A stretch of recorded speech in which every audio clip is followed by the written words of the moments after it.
নমস্কার বন্ধুরা, আশা করছি সবাই ভালো আছেন। তো আজকে আমি আপনাদের সামনে পনির বাটার মশালার রেসিপি নিয়ে হাজির হয়ে গেছি। চলুন শুরু করা যাক আজকের এই রেসিপিটা।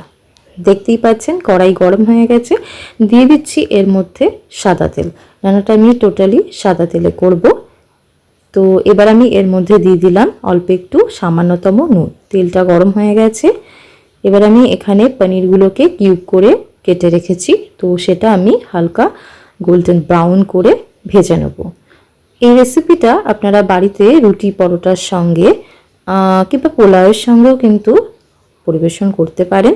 নিরামিষ দিনে এই রেসিপিটা করে খেতে পারেন, ভালো লাগবে খেতে। তো হালকাভাবে আমি কিন্তু এটা ভেজে নিচ্ছি, আর গ্যাসের ফ্লেমটা কিন্তু একদম লো করে দিয়েছি ভাজার জন্য। তো আমি এবার এটা 5 মিনিটের জন্য কভার করে দিচ্ছি। দেখতেই পাচ্ছেন পনিরগুলো আমার ভাজা হয়ে গেছে। তো আমি এটা একটা বাটিতে তুলে নিচ্ছি। তো ওই একই তেলে আমি দিয়ে দিচ্ছি 1/4 টিস্পুন ঘি। ঘিটাকে একটু তেলের সাথে গরম করে নিচ্ছি। এবার আমি এখানে একটা মশলা ব্যবহার করব, তো সেটা আমি দেখাতে ভুলে গেছি। এখানে রয়েছে onion, garlic, ginger, green chilli রয়েছে, 7-8টা কাশিও রয়েছে, টমেটো রয়েছে একটা গোটা, 1 চামচ পোস্ত রয়েছে, আর 1 চামচ মেলন সিড রয়েছে। সমস্তটা আমি সেদ্ধ করে পেস্ট করে নিয়েছিলাম।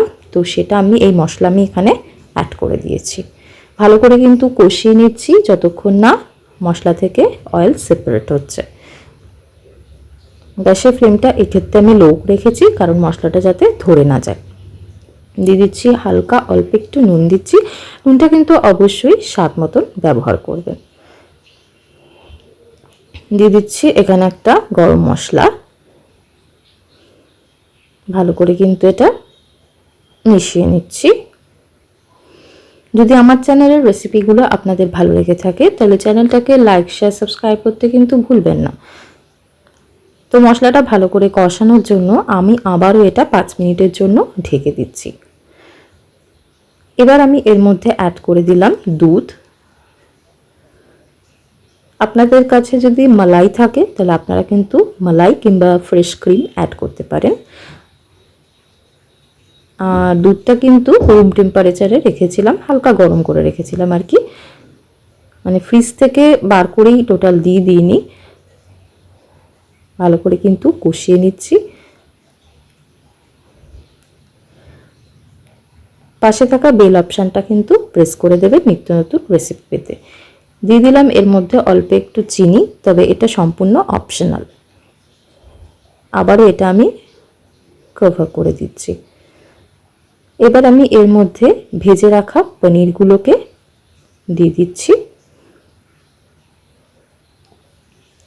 ভালো করে এটা মিশিয়ে নেব। তবে গ্রেভির কনসিস্টেন্সি যেরকম খেতে ভালোবাসবেন আপনারা সেরকম রাখবেন। আমি একটু এরকমই রাখবো, খুব বেশি কিন্তু ঝোল টাইপের আর কি করব না। তো এবার আমি এর মধ্যে দিয়ে দিচ্ছি কিছু কিশমিশ। এটাও সম্পূর্ণ অপশনাল, জাস্ট মুখে পড়লে খাওয়ার সময় ভাল লাগবে সেই হিসেবেই আমি ব্যবহার করেছি এখানে। আপনারা চাইলে স্কিপ করতে পারেন। তো রান্নাটা আমার অলমোস্ট কমপ্লিট হয়েই গেছে। তো তার আগে আমি দিয়ে দিচ্ছি অল্প একটু কসুরি মেথি।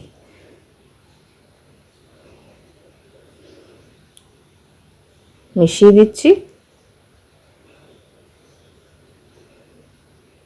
রান্নাটা ডান।